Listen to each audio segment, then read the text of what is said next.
कि मुख्यमंत्री जी को प्रस्थान करना है, उनका राजधर्म भी वो आवश्यक है। स्वामी जी को बहुत धन्यवाद। और अब मैं शिवराज जी से निवेदन करूंगा कि वो 2 शब्द कहें। चुनाव अभियान को छोड़कर शिवराज जी यहाँ आए हैं, इनसे मुझे बहुत प्रेम है।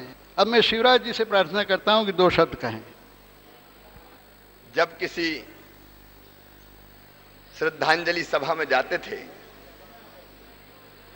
तो कार्यक्रम स्थल पास आता था तो लोग गंभीर होते थे, कब अंदर जाना पड़ेगा, फिर चेहरा थोड़ा बनाना पड़ेगा और कहना पड़ेगा कि ये तो बड़ा गड़बड़ हो गया, आप पे दुख का पहाड़ टूट पड़ा।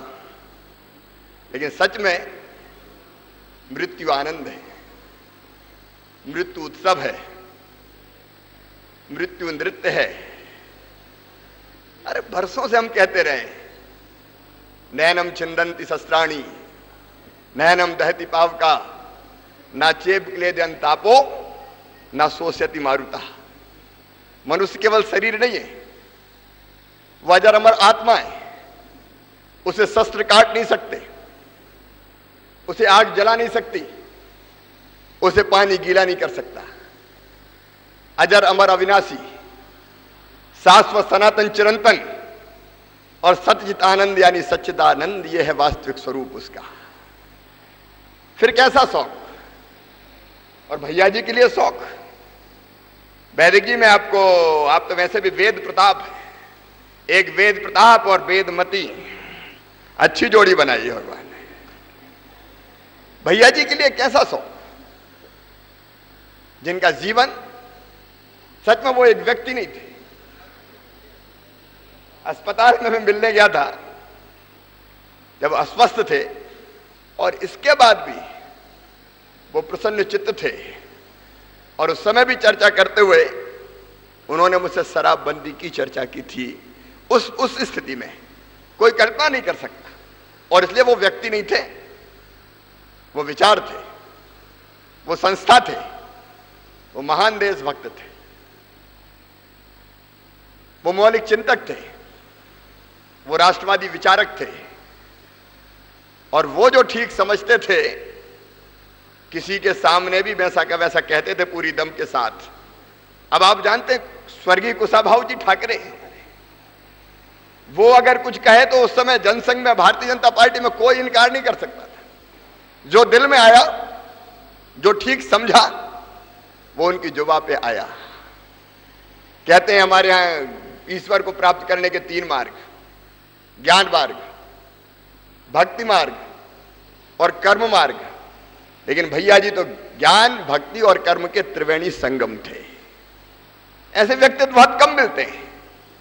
अब उनने जो किया, एक एक बात बताने की आवश्यकता नहीं है। कई विद्वान वक्ताओं ने, जिन्होंने उनके साथ काम किया है, उन्होंने बताया है। हिंदी के लिए जो उनका आग्रह था, सचमुच गर्व होता है, सचमुच गर्व होता है। और वो कैसे थे, ये बताने के लिए गीता जी का एक श्लोक काफी है। भगवान श्री कृष्ण से अर्जुन ने पूछा कि बताइए सात्विक कार्यकर्ता कौन है। सात्विक, तामसिक, राजसिक। सात्विक, राजसिक, तामसिक जो 3 गुण है, उनका अच्छा कार्यकर्ता, सात्विक कार्यकर्ता कौन? तो भगवान श्री कृष्ण ने कहा था, मुक्त संगो, अनहमवादी, ध्रुति उत्साह समन्विता, सिद्धि असिद्धियों निर्विकारा, कर्ता सात्विक उच्चते। मुक्त संगो, जो संग से मुक्त हो। अगर राजनीति की भाषा में कहें तो गुटबाजी से दूर हो, न मेरा न तेरा, जो सबको समान मानता हो, कोई भेदभाव ना करता हो। चयन अगर करता हो तो गुणों के आधार पर करता हो, पात्रता के आधार पर करता हो, न किसी से राग न किसी से द्वेष। मुक्त संगो, अनहमवादी, अहंकार शून्य हो। क्योंकि अहंकार अगर किसी में आ गया तो आप मान लीजिए उस दिन से उसका पतन प्रारंभ हो गया, जो अहंकार शून्य हो। और धृति मतलब धैर्य का भंडार हो। कई बार हम लोगों ने देखा है कि हम बहुत जल्दी अधीर हो जाते हैं।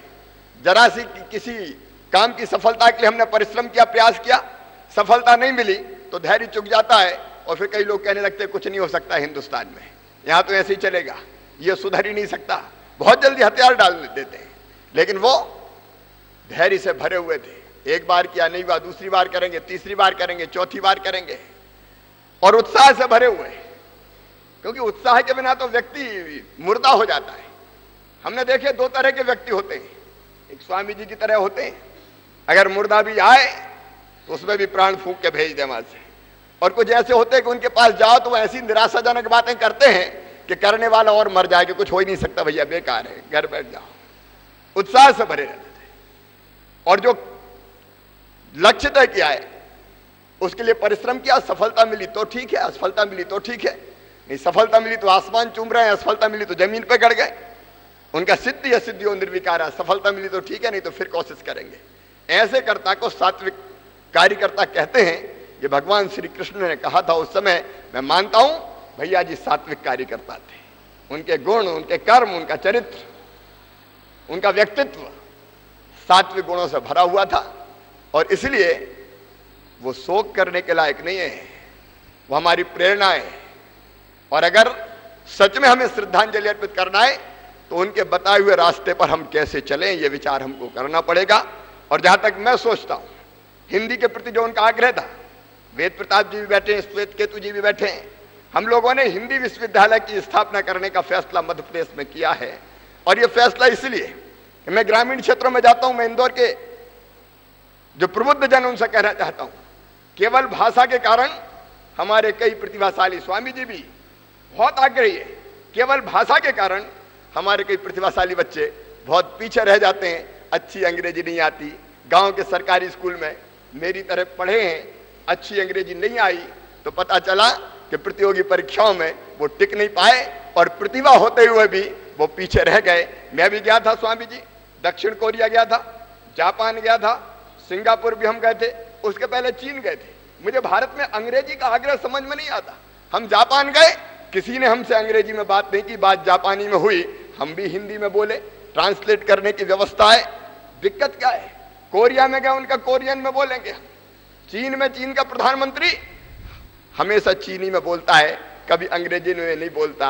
इसका अर्थ ये नहीं है कि अंग्रेजी समझते नहीं होंगे, लेकिन अपनी भाषा, निज भाषा की उन्नति है सब उन्नति को मूल। अपनी भाषा ना भूलें, लेकिन अंग्रेजी को हमने यहाँ कैरियर की भाषा बना दिया कि अंग्रेजी नहीं आएगी तो आगे नहीं बढ़ पाओगे। और इसलिए मध्य प्रदेश में हम एक प्रयास कर रहे हैं, प्रयोग कर रहे हैं, हिंदी विश्वविद्यालय को हम स्वारंभ करने वाले हैं। और हमारी कोशिश ये होगी कि हिंदी में पढ़ाई सारे विषयों की, चाहे वो विज्ञान हो, टेक्नोलॉजी हो, मेडिकल की पढ़ाई हो, अभियांत्रिकी की पढ़ाई हो, ये सारी पढ़ाई हिंदी भाषा में हमारे बच्चों को हम पढ़ाने का काम करेंगे। वैदिक जी तो उस समिति में हिंदी विश्वविद्यालय बनाने वाली अंतिम रूप दे दिया। आपने बहुत परिश्रम किया है, मैं आपका आभारी हूं, साधुवाद देता हूं, धन्यवाद देता हूं।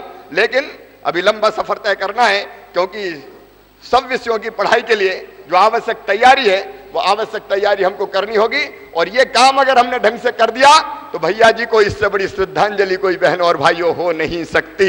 ये श्रद्धांजलि मध्य प्रदेश सरकार देगी, मध्य प्रदेश की जनता देगी। मैं तो आज उनके चरणों में एक बार फिर श्रद्धांजलि अर्पित करते हुए अपना यही संकल्प व्यक्त करना चाहता हूं कि हिंदी को हम फिर से स्थापित करेंगे, और केवल मध्य प्रदेश में नहीं, मध्य प्रदेश देश को भी राह दिखाने का काम करेगा। उनके चरणों में प्रणाम, श्रद्धांजलि, और आप सब देवियों सज्जनों को भी प्रणाम